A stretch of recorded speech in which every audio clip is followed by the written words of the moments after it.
حدیث بیان کرنے سے پہلے تھوڑا تم مفہوم سمجھا دے بتا کہ تمہیں حدیث سمجھ آ جائے. بولو سبحان اللہ. سبحان اللہ. سارے دنیا دے شہراں چوں افضل ترین شہر کون ہے؟ شہر مکہ. اللہ اکبر. میرے آقا نے فرمایا کوئی بندہ شہر مکہ وچ آ جائے پورے مکہ وچ افضل ترین جگہ کون ہے؟ حرم بیت اللہ ہے. بولو سبحان اللہ. سبحان اللہ. پوری دنیا وچوں افضل ترین جگہ حرم بیت اللہ ہے.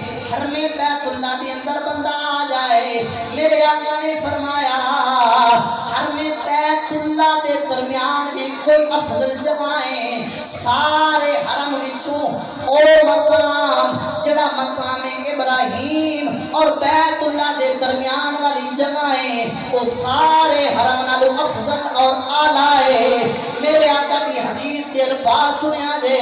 میرے آقا نے فرمایا لو ان سعید بین الرکن والمکہ کوئی بندہ ساری کائنات چھوڑ کے مقام ابراہیم اور بیت اللہ کے درمیان اس افضل ترین مقام پہ کھڑا ہو جاوے فصلا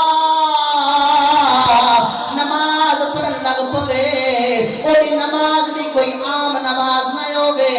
میرے آقا نے فرمایا فساما روزے دی حالت وچ نماز پڑھن والا ہے افضل ترین جگہ تے نماز پڑھن والا ہے. میرے آقا فرماندے نے او نماز پڑھدا رہیا روزے دی حالت وچ نمازاں پیا پڑھدا ہے نگاہ اس کی بیت اللہ تے وے.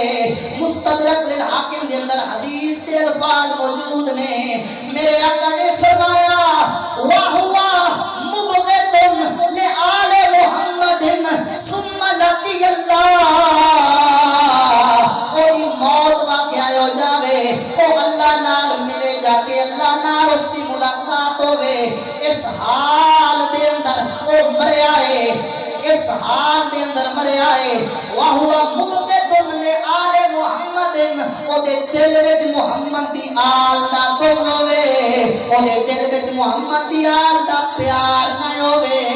میرے حضور فرماتے نے اللہ فرشتیاں کو حکم فرمائے گا دخل النار اس بندے نو جہنم وچ سٹ دے گو کیونکہ